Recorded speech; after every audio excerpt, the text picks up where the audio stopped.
Yo, what is going on, everybody, man? How we doing, man? Welcome back to another one of them things, man. It's your boy Mikey, man. Always keeping it real, always keeping it authentic, and always keeping it 100.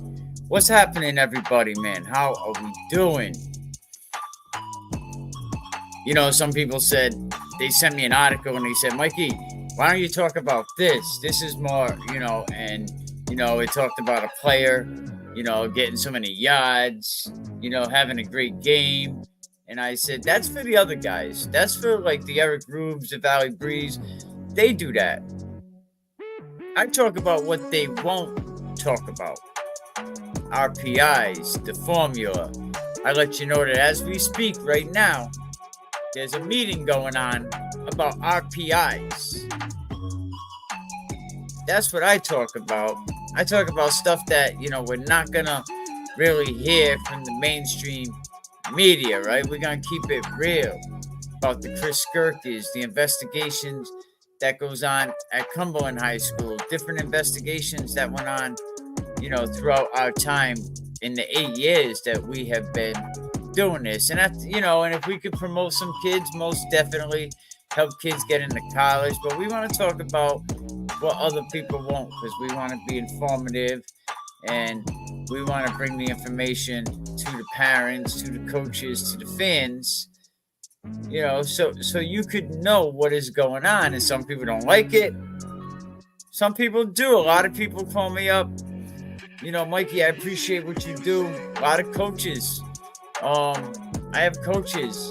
There's been principals, superintendent, on different levels inside the school department, that will, stay cool with me, but they just, can't come on the show. They don't let anyone know that they talk to me. I'm cool with that.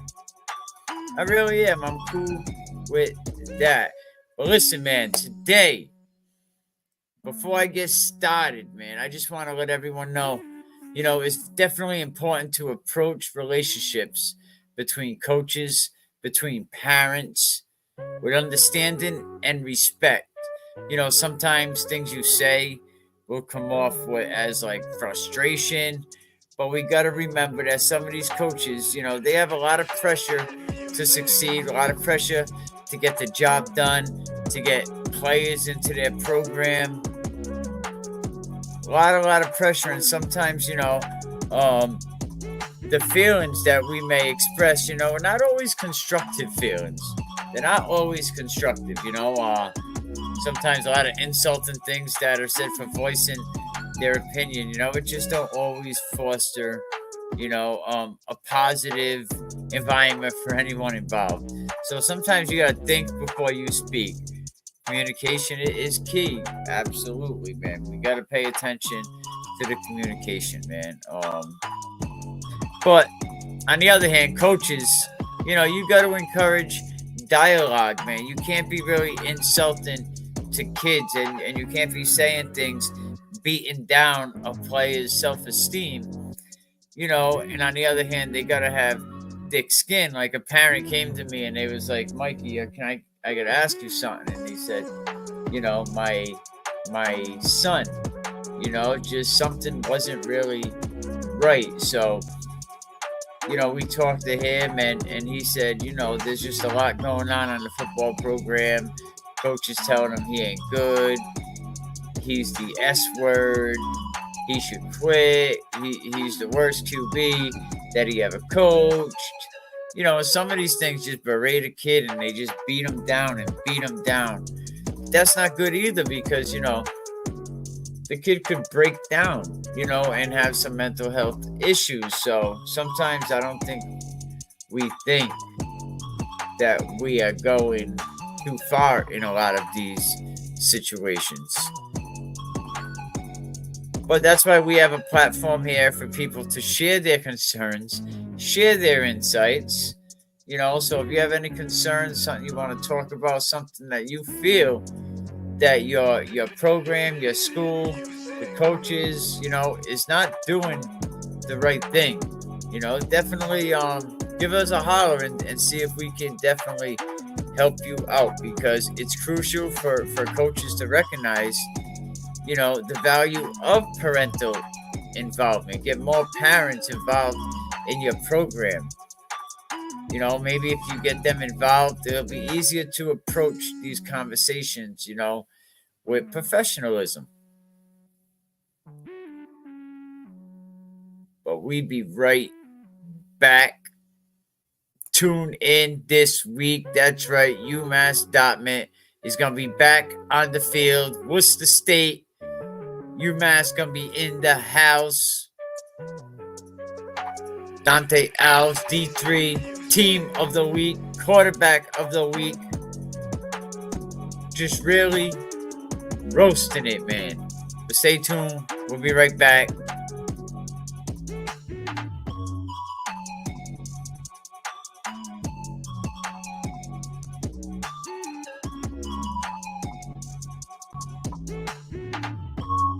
We back. What's going on, man? Some scores from last week's games. Davies and Situate, 35-15. EWG put up 48 on Tiverton, man. Wow. Clap it up for EWG. Ponagansett, we're going to talk about this one right here. 65-8 over Hope St. Patrick. Man, we're going to talk about this, actually, right now. This is something that I've been wanting to talk about. We all knew that Ponagansett definitely has the skills, but they schedule the game against Hope, right? Hope in Providence. Yeah, Hope Co-op's now with St. Patrick Academy. They, basically, they had to get a co-op to save them. Hope is a team that has been struggling for the last couple of seasons. Division 4 team. But right off the rip from the kid, it was clear that Ponagansett was in control of this game, just moving the ball at will against Hope. No doubt the game was in ease.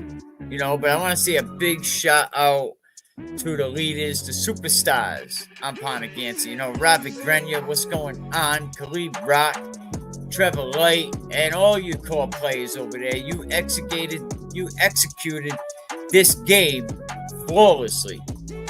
So salute to you guys. Congratulations. But I want to talk to Dave. I want to talk to Coach Cato. Someone that's been around a while. I remember last year, Coach Cato hit me with a cease and desist. That boy was like, stop talking about me.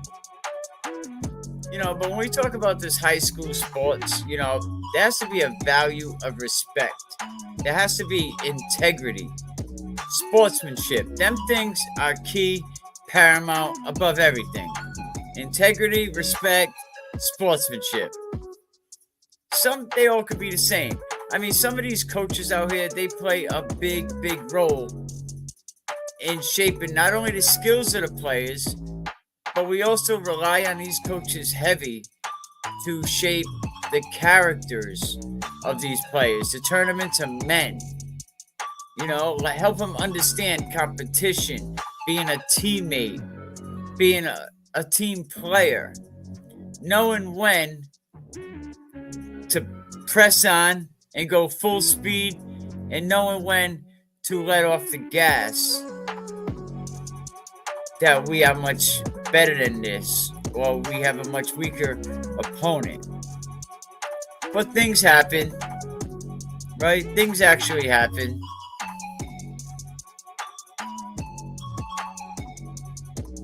What happened? You got Coach Dave Cato, right? Division 3 football team, right? Yep. Great job. You beat Hope High School 65-8. A Division 4 team that's struggling at the bottom, that's been at the bottom of the league for several years now. These lights are killing me. They have been at the bottom of the league for several years. a Division 4 team. You're Division 3. You scheduled this team. See, this situation right here, it goes deep. There's deeper concern, about sportsmanship and ethical responsibilities of these coaches.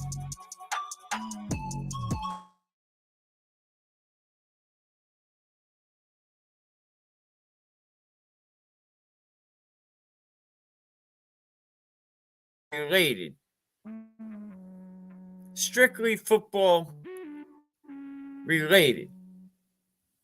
My opinion has long, basically, it's influenced by Dave Cato's approach to the game, his approach to competition, things that I've seen him do, decisions he made in the past when he was previously coaching West Warwick, watching the entire team, parents, kids, quit on him last day of the year. His decision to run up the score against a clearly outmatched Hope High School raises some ethical questions about Dave Cato and about what it means to be a coach.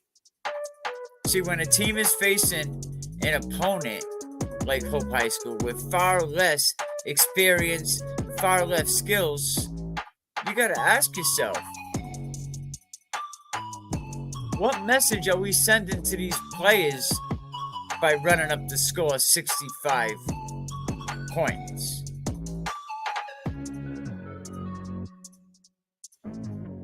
What message are we sending to these players? They have far less experience. They're not as strong, not as big. What message are we sending to these players? Is the focus on winning at all costs? Is that what we are teaching, Dave? And again, parents, relax, please. Respect to you guys, respect to the kids. But this is about what I talked about back in the day, and what I talked to you guys about last season. Some of these people are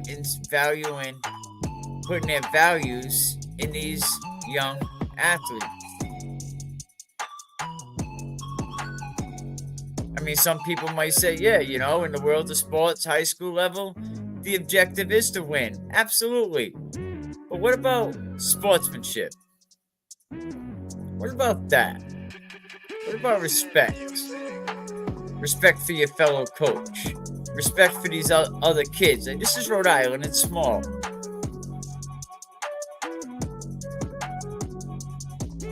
We got to teach these players so they can grow, so they can learn, so they can grow up and compete fairly. But just so you can score at will against a struggling Hope High School team that co-opted with St. Patrick's, thank God they found St. Patrick's. There might not be a Hope High School team. I mean, Dave Cato he just demonstrated another blatant disregard for the spirit of the game. Like I've been saying he was doing at West Warwick. Then he goes to Charahoe, holds a video camera, and now he comes there. But some of these actions, they're not only humiliating the opposing team, but it just also sends a troubling message to your own players about the nature of competition. What did you teach your kids on that day? That you humiliated Hope High School? I mean, you definitely did that. Winning should never come at the expense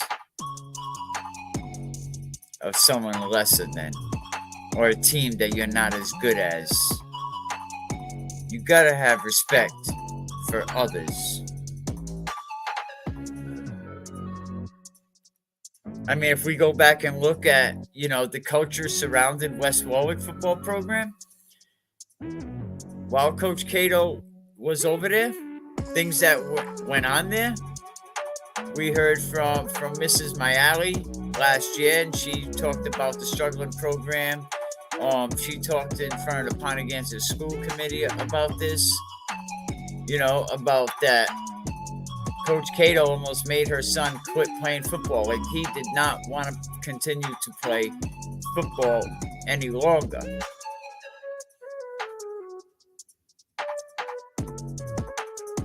So when asked why, I had to go to West Warwick and ask them, listen, why was Coach Cato at West Warwick for so long, right? The response, it hinted at deeper issues within the program, right? The answer to that the answer to that would get somebody fired. Whoa. So I said, so you're saying the answer to why Dave Cato stayed here at West Warwick, being a dumpster fire for 8 years? And they said, yeah, the answer to that would get somebody fired. I said, uh-oh.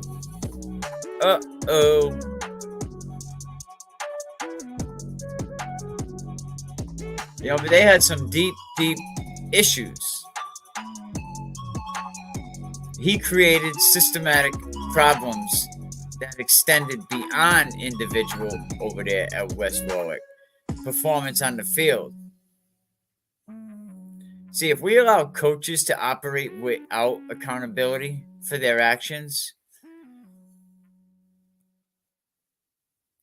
it's just going to reflect poorly on the overall integrity of the program and the administration. So we got to hold everybody responsible all the time.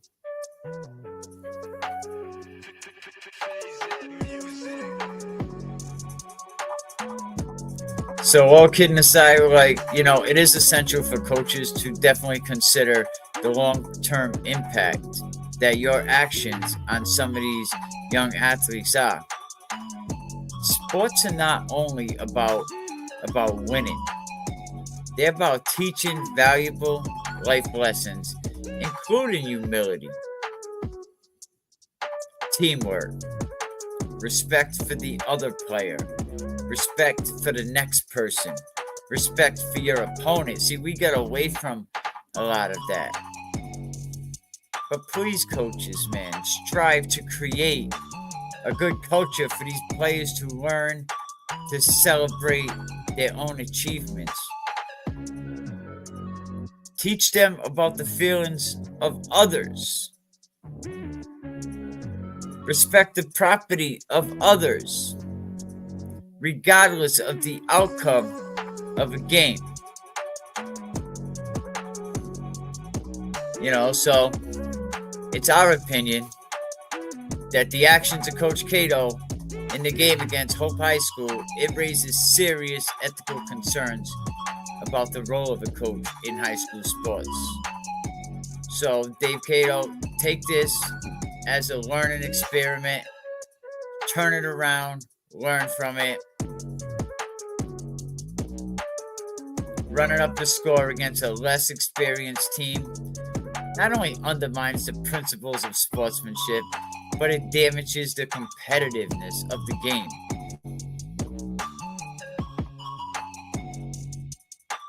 And that should be in these young players' minds. It's crucial for coaches to recognize your influence, your responsibilities in shaping the character of your players. And you, Mr. Cato, did not do that on that day. True leadership in sports means teaching these kids not just how to win, but how to win with dignity, how to win with respect. Respect for everybody.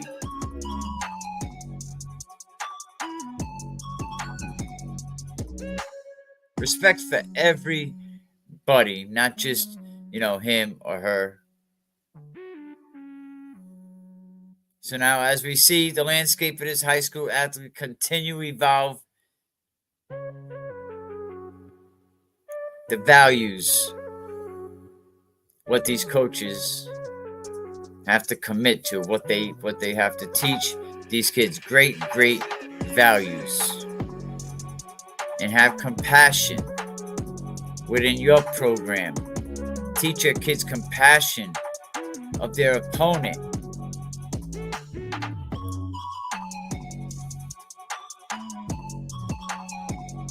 That's all I had to say, man, Dave. You could have done a lot better than that. But salute to the players, man, to the parents, to the fans over there, to Grenya, man, Khalid Rock, shout out to the entire Ponagansett program.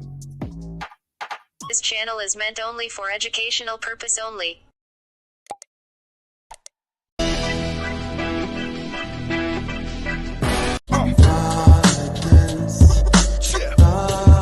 Wins, not everybody, the older coaches.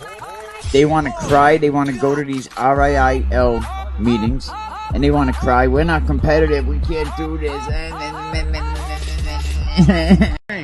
I mean, I don't know what you want me to tell out here. Everybody's like, football's a team game. Okay, it's not a team game. Okay, I did my part. All right, I put in a great game plan. I mean, these players, they're horrible. My players are no good. I mean, everybody's like, no excuses. No, you know what? I got 22 excuses. 11 on my offense and 11 on my defense. Our offensive coordinator is terrible. He gets half of his plays off of Madden rookie mode. I mean, the guy is no good. Do we have a chance next week? No.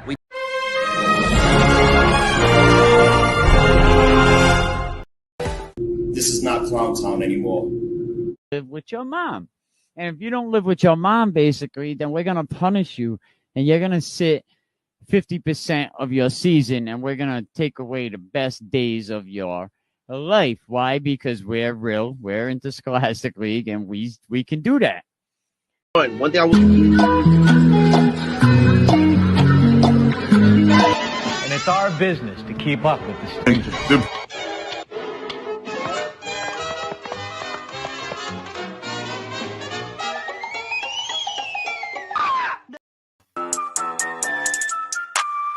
Here, Adello on the beat.